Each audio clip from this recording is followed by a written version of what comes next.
Hello and welcome back. This is Candace from Candoodle, and today I'm going to be making this very pretty and elegant card using a bunch of Pinkfresh Studio products. So let's get started. So I'm going to be using the Charming Floral Border stamp, stencils, and matching die. So off camera, I stamped and silver heat embossed that, and then I'm going to get out my waffle flower media mat and do some ink blending. So I have the coordinating stencils, and I'm going to line those up, and I'm going to blend them one step at a time. So for the largest part, I'm starting off with the Pinkfresh Studio Summer Shower, which is this really, really pretty blue. And then I'm going to come in with the second stencil, and I'm going to use the color Seaside just to add a little bit more depth. These stencils are super easy to line up, which I really appreciate, and they also have little sentiments at the bottom that you could stencil as well. I'm going to come in with the leaves part of the stencil and use a smaller blending brush to get right into those cracks, and I'm going to use the color Blue Jay. And I think that these blue colors are just so pretty. I wasn't sure how it was going to turn out using blue for leaves, but I'm really glad that I did it. Then I'm going to use the matching die and cut that out.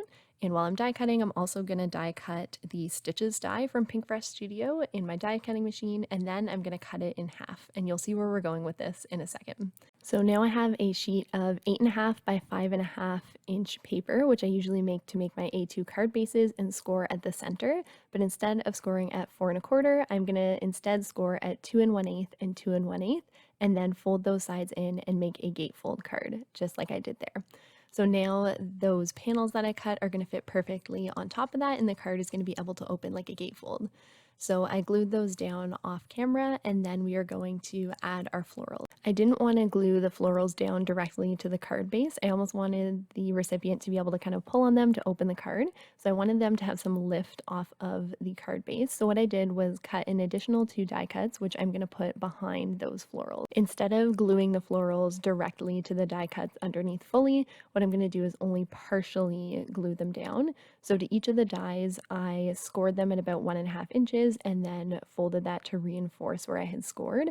And I'm only going to glue the stamped portion of the die to the inner half of the bottom die cut, if that makes sense. So it's going to form this little sort of door, and basically I'm going to end up gluing the entirety of the bottom die cut to the card, but it's going to allow half of the stamped image to remain kind of uplifted, if that makes sense, like from the card base.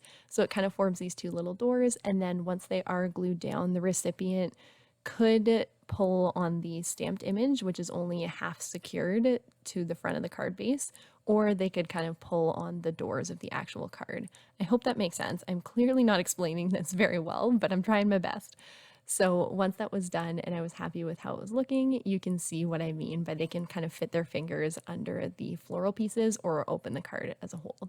So then to finish that off, I wanted a sentiment. I used Sending Hugs, and that is from the Pinkfresh Studio Perfect Sentiments set. And I stacked a few die cuts underneath of that and silver heat embossed it and only attached it to half of the card. That way it could still open as a gatefold. Of course, I had to add some gems to finish this card off, especially because it is so like pretty and elegant looking.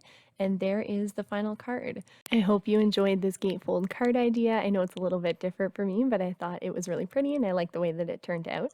As always, I appreciate the time that you spend here with me. I would love to hear from you down below in the comments. You can always find me over on Instagram at Candoodle Creations, and I will see you in my next video. Bye!